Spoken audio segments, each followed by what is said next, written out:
13절에서 24절까지 한 목소리로 읽겠습니다. 139편 13절에서 24절입니다. 주께서 내 내장을 지으시며 나의 모태에서 나를 만드셨나이다. 내가 주께 감사함은 나를 지으심이 심히 기묘하심이라. 주께서 하시는 일이 기이함을 내 영혼이 잘 아나이다. 내가 은밀한 데서 지음을 받고 땅의 깊은 곳에서 기이하게 지음을 받은 때에 나의 형체가 주의 앞에 숨겨지지 못하였나이다. 내 형질이 이루어지기 전에 주의 눈이 보셨으며 나를 위하여 정한 날이 하루도 되기 전에 주의 책에 다 기록이 되었나이다.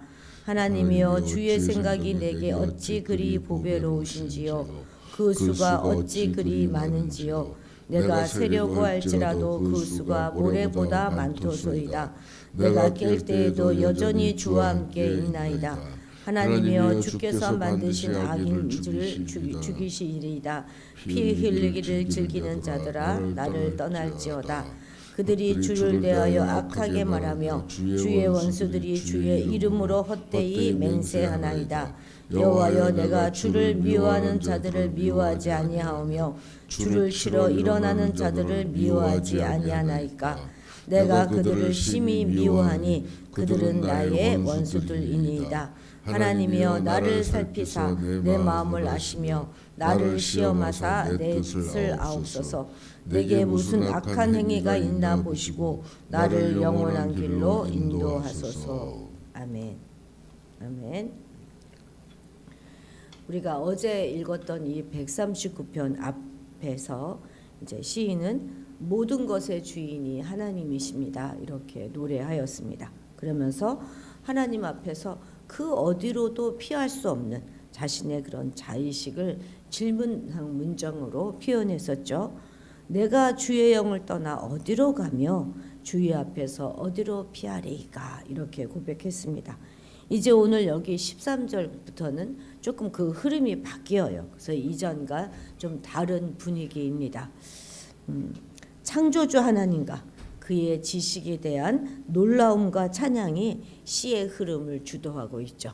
그러다 이제 19절 이하에서는 갑자기 개인적인 탄식과 기도로 마무리되는 그런 구성을 보여주고 있습니다.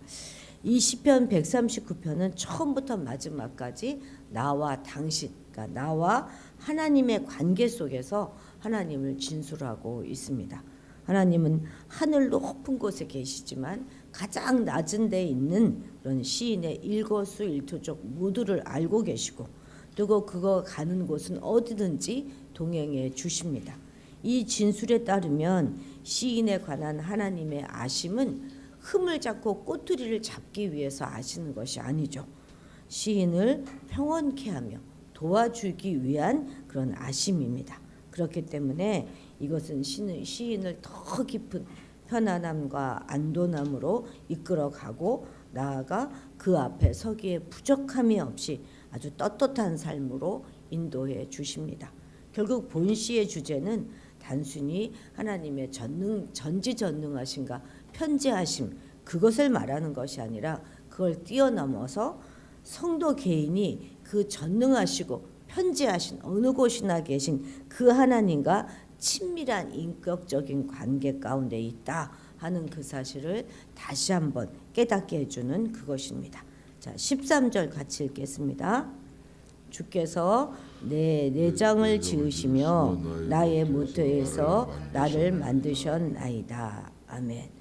많은 성경학자들이 이 본문을 인간 창조론이다 이렇게 이름 붙을 정도로 다윗은 이 시에서 아주 인간 출생의 전 과정을 아주 오묘한 섭리를, 하나님의 오묘한 섭리를 자세히 묘사하고 있습니다.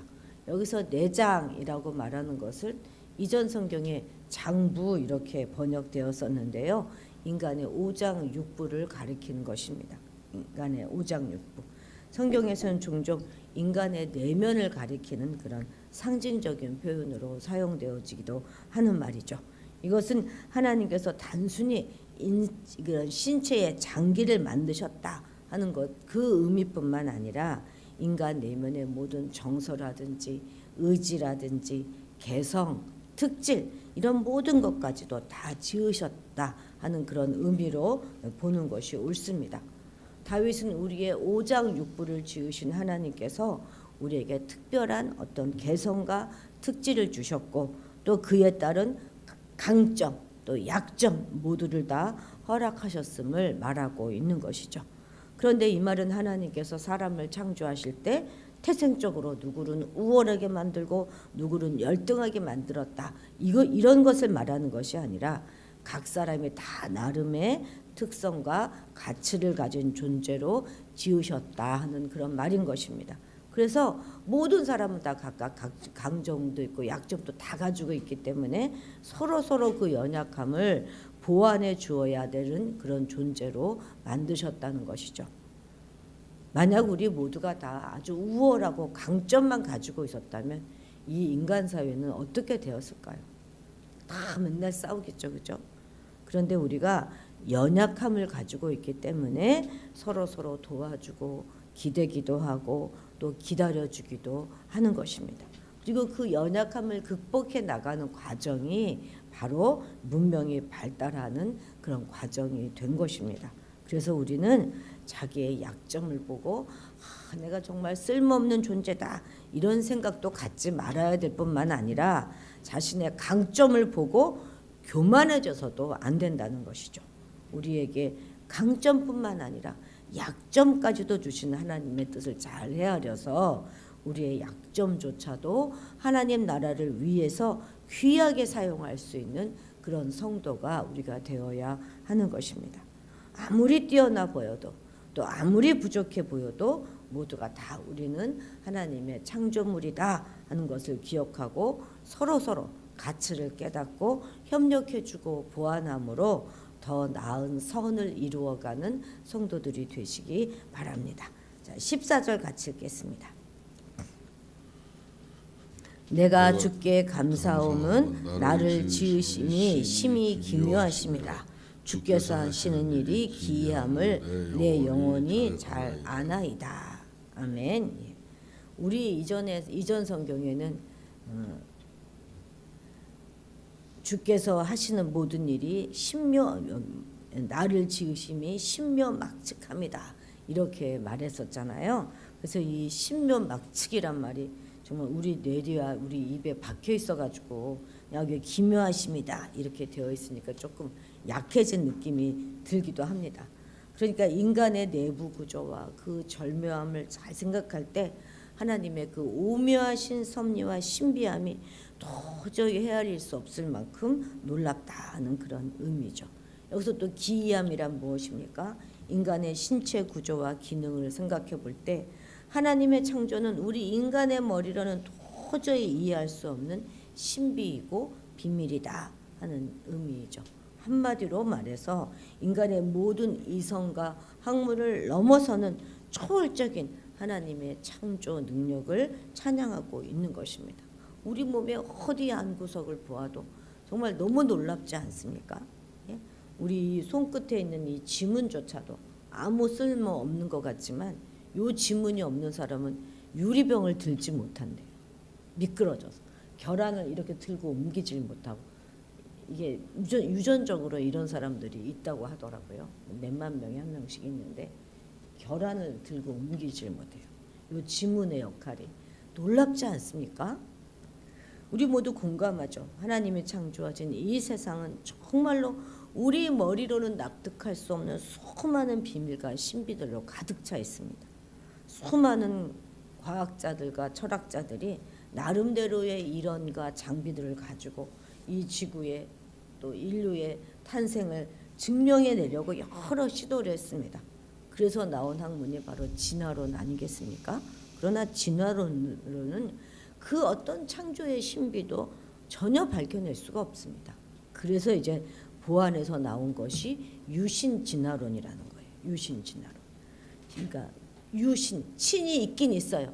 창조는 신이 했어요.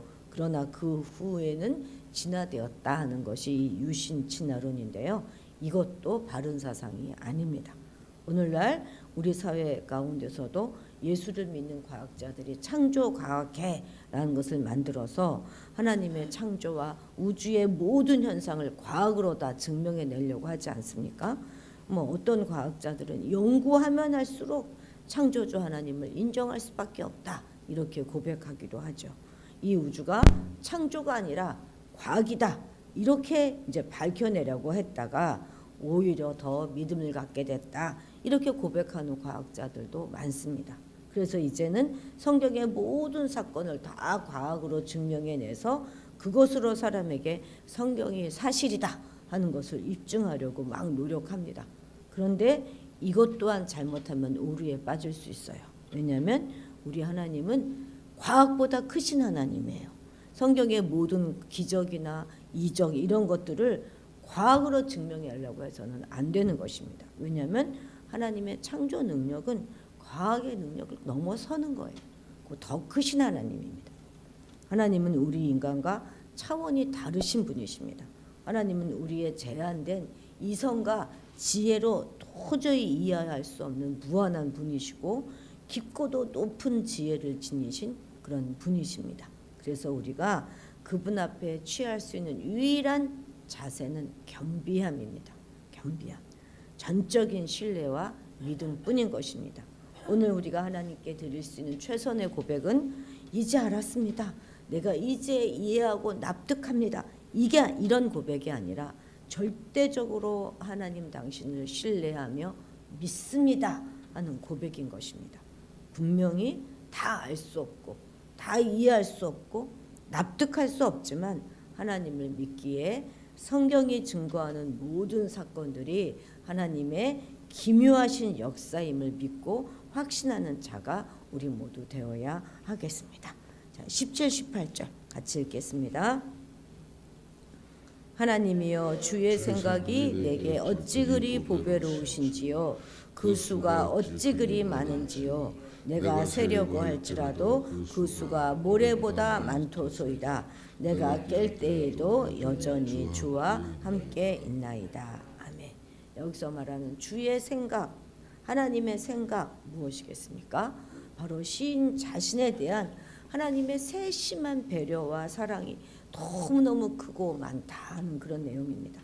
자신이 이 세상에 나오기도 전에 이미 자신을 아셨고 신면막직한 그 섭리로 그를 조성하셨고 그의 먼 미래의 일까지 이미 아시는 하나님의 놀라운 사랑과 관심이 어찌 그리 많고 깊은지 감격하지 않을 수가 없다 이렇게 찬양한 거죠. 그죠? 찬양하지 않을 수도 없다 이렇게 말하는 것입니다. 과연 누가 이러한 지대한 관심으로 우리를 사랑해 주겠습니까? 부모라도 또 사랑하는 연인이라 해도 이러한 관심과 사랑을 변함없이 쏟을 수는 없는 것이죠.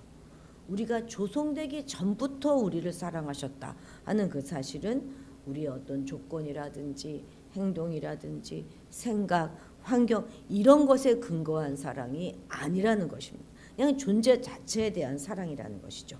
우리에 대한 하나님의 사랑은 무조건적인 사랑입니다. 우리는 이러한 하나님의 진실한 사랑을 잘 깨닫고 어디서든지 하나님께 찬양과 감사를 드릴 수 있는 그런 성도가 되어야 하겠습니다. 23, 24절 같이 읽겠습니다. 하나님이여 나를 살피사 내 마음을 아시며 나를 시험하사 내 뜻을 아옵소서. 내게 무슨 악한 행위가 있나 보시고 나를 영원한 길로 인도하소서. 아멘. 우리가 읽진 않았지만 요 가운데 있는 19절에서 22절 그 사이에는 시인이 이제 하나님에 대한 악인들의 가증스러운 행위에 대해서 극도로 증오심을 드러내요. 그리고 그들에게 하나님의 공의로운 심판이 임하기를 간구합니다. 그리고 스스로를 그러한 악인들과 구별하여서 그들을 나는 심히 미워하고 있습니다. 이렇게 고백했습니다. 그런데 시인은 이제 다시 그 말을 바꾸어서 자신을 나를 좀 살피고 시험하셔서 혹시 내 안에 나도 모르는 사이에 어떤 악한 행위가 있는지 살펴보시고 그런 길로 가지 않도록 인도해달라 이렇게 하나님께 기도하고 있는 것이죠. 이러한 시인의 간구는 죄를 범할 수밖에 없는 인간의 연약함을 직시한 데서 오는, 인간은 누구나 싫어질 수밖에 없다 하는 것을 아는 데서 오는 그런 고백입니다. 사실 누구나 사람은 자기 자신에 대한 자신감도 있고 자부심도 가지고 있잖아요. 그러나 종종 그것이 너무나 지나쳐서 실패와 넘어짐의 근거가 되기도 합니다. 마땅히 그 또한 나 또한 실패할 수 있고 넘어질 수 있는 사람이다 하는 것을 우리가 알아야 함에도 불구하고 자기 자신만큼은 결코 그렇지 않을 것이다 하는 교만함에 사로잡힘으로 부지불식간에 그냥 깊은 나락으로 떨어져 버리고 마는 것이죠. 예를 들면 건강에 대해서 너무나 자신만만해요. 나는 평생 감기 한 번 걸려본 적 없다. 나는 병원 신세 져본 적도 한 번도 없다. 이렇게 공언하던 사람이 어느 날 갑자기 혹독한 질병에 걸리기도 하고 심한 사고로 인해서 거동조차 못하는 그런 경우도 있지 않습니까? 그런데 이런 건강이라든지 뭐 자신의 능력에 대한 자만심보다 더 큰 문제는 뭐냐면 영적인 자만심인 거예요. 영적인 자만심. 나는 한 번도 주의를 어긴 적이 없다. 나는 뭐 그냥 새벽 기도를 비롯한 모든 기도에 그냥 한 번도 빠지지 않는다. 성경을 나는 수십 번 읽었고 40일 금식 기도를 했다. 그래서 이제 자만심을 가지고 영적 교만에 빠져 살아가는 사람들이 은근 주변에 많습니다. 그래서 다윗은 지금 기도하고 있는 거예요. 자신조차 알지 못하는 순간에 악의 길로 들어설 것을 두려워하면서 하나님 철저히 나를 좀 시험해 주시고 연단해 주셔서 구원의 길로 인도해 주십시오. 이렇게 기도하는 것이죠. 우리도 하나님 앞에 늘 기도하십시다. 내게 무슨 악한 행위가 있는가 하나님 늘 점검해 주시고 우리의 마음도 이 행위뿐만 아니라 우리 마음도 늘 점검하고 살펴주십시오. 이렇게 기도해야 하겠습니다. 영적 자만으로 아니하고 나태한 신앙생활 하다가 올무에 걸리고 수치를 당할 수 있다는 거 잊지 마시기 바랍니다. 그래서 우리는 우리가 어디에 이르렀든지 자신을 잘 돌아보면서 하나님 안에서 바르고 온전하게 스스로를 세워나가는 그런 노력을 늘 끝까지 게을리하지 말아야 하겠습니다. 기도하겠습니다. 전지전능하시고 무소부재하신 우리 하나님 아버지, 아버지의 깊고도 무궁하신 사랑에 오늘도 감사드립니다. 우리를 향하신 아버지의 그 사랑은 정말 신묘막측한 사랑입니다. 우리를 향하신 하나님의 보배로우신 생각이 많고도 많음에 감사드립니다. 우리가 모태에서 조성되기도 전에 조건 없이 우리를 사랑하시고 우리를 자녀 삼아주신 그 사랑에 이 아침에도 정말 감격하여 감사드립니다. 하나님께서 늘 우리의 심장 폐부 깊은 곳까지 살피시고 또 점검하셔서 악한 길에 빠지는 것이 아니라 우리가 하나님의 오묘한 창조물이다 하는 사실을 잊지 말고 우리 자신을 존귀히 여기며 거룩한 삶을 살아갈 수 있도록 도와주옵소서. 감사드리며 예수님의 이름으로 기도드렸습니다. 아멘. 아멘. 오늘은 북한과 중국